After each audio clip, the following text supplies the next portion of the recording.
When it comes to retirement savings, there's no one size fits all formula. In this episode, Cody walks us through how to approach 401k or 403b contributions with strategy and stewardship.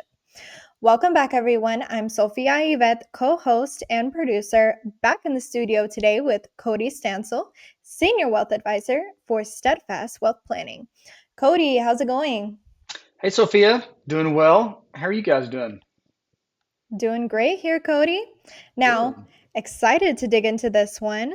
Retirement questions are where faith and financial foresight really come together. So, Cody, how much should I contribute to my 401k or my 403b? Yeah, question as old as time as it seems like. That's one of the first ones we usually get from when we meet with new people. I'm going to break it down into there's really two answers, okay? Enough to be on track for retirement. That's an Mm-hmm. obvious one. And then two, to benefit from the tax advantages, right? That's why Ooh. 401ks and 403bs exist is a tax advantaged way to save for your own retirement, right? The short answer to all of this is we meet with clients one on one and we have software and we go through truly what do you earn? Okay, let's look at your 401k, what's your employer match? It really is unique to every single client. Every client's a little bit different. So take that with a grain of salt, but I get into some details here for the podcast, obviously. So I'll start off. If you are 55 years old or younger, I'm going to stereotype here. I would put you in the second answer, enough to benefit from the tax advantages of the 401k. If you are 45 years or older, first answer, enough to be on track for retirement, is where I would categorize you. I'll get to the 45 and younger here in a second, but I want to speak on the 45 and older first. How much you contribute to retirement is more of an overall planning, financial planning topic. At this stage of your life, once again, if you're 45 or older, retirement isn't just a word anymore, right? It's starting to become a reality in the next decade or two. You're most likely closer to retirement than college. Let that sobering fact sink in, right? For a lot of folks. So I see a lot of clients that just max out their 401k, not thinking about it and move on. And that's not bad per se, but there are maybe some opportunities you're missing out on. Once again, we have software that shows where you are today with your balance, contributions, your investments, etc. Then we discuss where you want to go. Retire at 62, 65, spending 10,000 a month, 20,000 a month, whatever it may be, with travel, eating, grandkids, Medicare, Social Security. It's a really overall financial planning thing.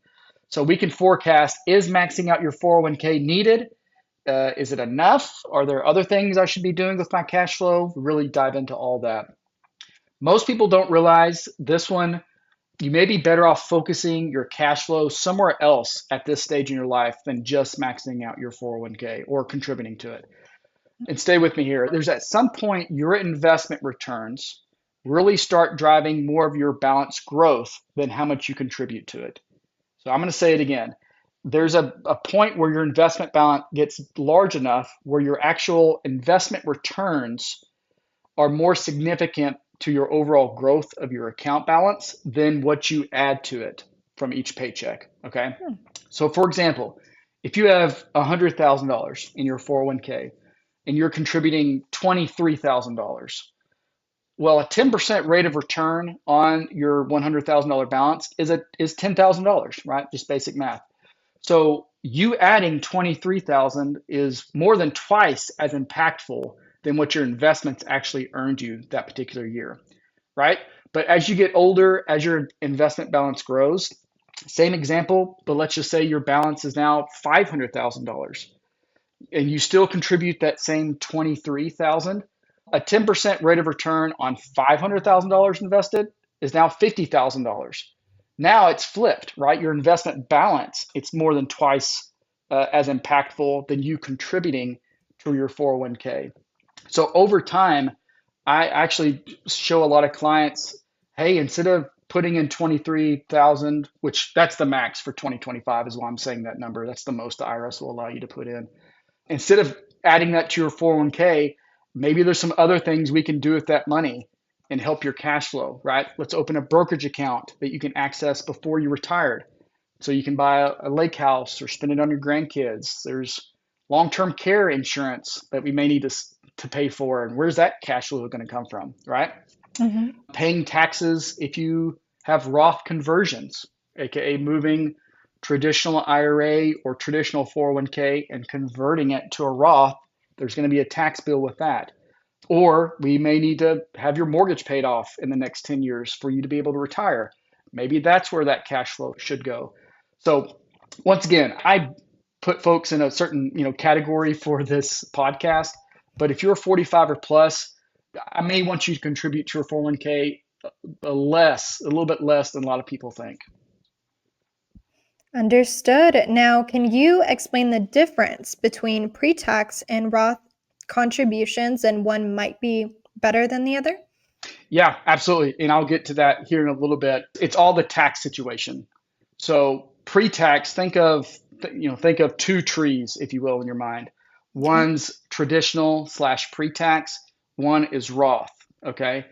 The pre-tax, any money you contribute to a pre-tax 401k or a traditional 401k is tax deductible, right? Mm. You make $100,000, you contribute $10,000 to your traditional IRA. The IRS is only going to tax you on $90,000. So you're going to owe from the jump less in taxes by doing that. That money is invested, it grows and grows and grows. You add to it, it grows to a bucket of money.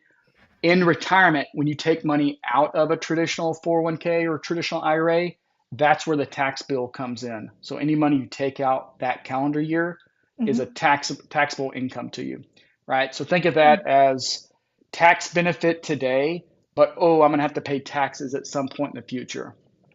A Roth is the exact opposite, right? Same example, you make $100,000, you contribute $10,000 to your Roth 401k or your Roth IRA.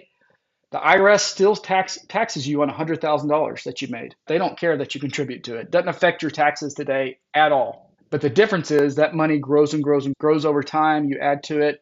That bucket of money, that tree is now 100% tax free, right? So it's a beautiful thing. And this is where we sit down with clients and say, okay, where's your tax situation today? Like, what tax bracket are you in? What kind of income do you have? And what makes sense? Contributing to the pre-tax portion, contributing to your Roth 401k, doing a little bit of both to get you in a certain tax bracket. So Mm-hmm. that's the overall scope of it. Obviously, we sit down with clients and have a detailed recommendation for them. Yep, Amazing. absolutely. Now, final question for you today. Are there spiritual or lifestyle considerations that influence how much someone should save? Yes, great question. That is more so the planning aspect as well. The whole goal is not just accumulate zeros and commas on your number and retire and never get to benefit or bless others with that money, right? There is such a thing as overdoing it, right? We don't want to overdo it and just have so much money, but we never had any fun, or we never took our grandkids, on a vacation or something like that. It's moderation. On the flip side, you don't want to just live life right now and never save, and now you're poor when you're 70. That's not the right answer either. It's about moderation, and it's about balance, balancing today with 10 years from now, 30 years from now. And so that's a spiritual aspect as well, as just benefiting yourself, benefiting other folks today and in the future, and having that, balanced approach. Stewardship Yep. mentality. Absolutely. And then real quick, I do want to talk on the 45 or younger. Just real quick, I'll walk through that. So the reason originally when I had the two different, 45 or older, 45 or younger, if you're younger than 45, life will change so much in the next 15, 20, 25 years that it's really hard to hone in on, okay, what's a exact percentage that we should be contributing, right? The Lord's looking down, chuckling that we're trying to forecast 20 years in the future, right? So a blanket answer, if you don't have an advisor, how much should I contribute? 15% is a blanket. Just say 15% of what you make. That's a great starting point. Once again, over time, talking with a professional and honing in that number. Does it need to be 17%? Does it need to be 12? That's really where that falls in line. But obviously, we do this for a living and we have more detailed recommendations. So baseline is 15%. But for folks' situation and depending on where you're at in life, hey, Cody, I'm still paying off debt. Should I contribute to my 401k? Hey, Cody, we don't have much in that savings account. We're one water heater exploding or fence falling over from dipping into our retirement account or putting on a credit card. If you're in those phases of life, I'm going to want you to back off what you're contributing to a 401k to focus on those topics, right? So I'd say if you're in that phase where you're working on building your cash or paying off debt, contribute the minimum to get your employer match. Mm-hmm. So most companies will match a certain percentage of what you put in your 401k. But the most common company match is about 3%. Some do more, some do less. But I will warn you, be careful. Some company matches have a 50% or 25% up to a certain number. So if they match 50% up to 3%, what that really means is you must contribute 6% and they'll do 50% of that number. And so they'll contribute 3, but you have to contribute 6 to get all of that 3. Some folks Right. just think, oh, I'll put in 3 to get the 3.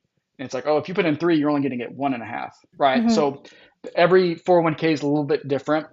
So looking at that one is a good one.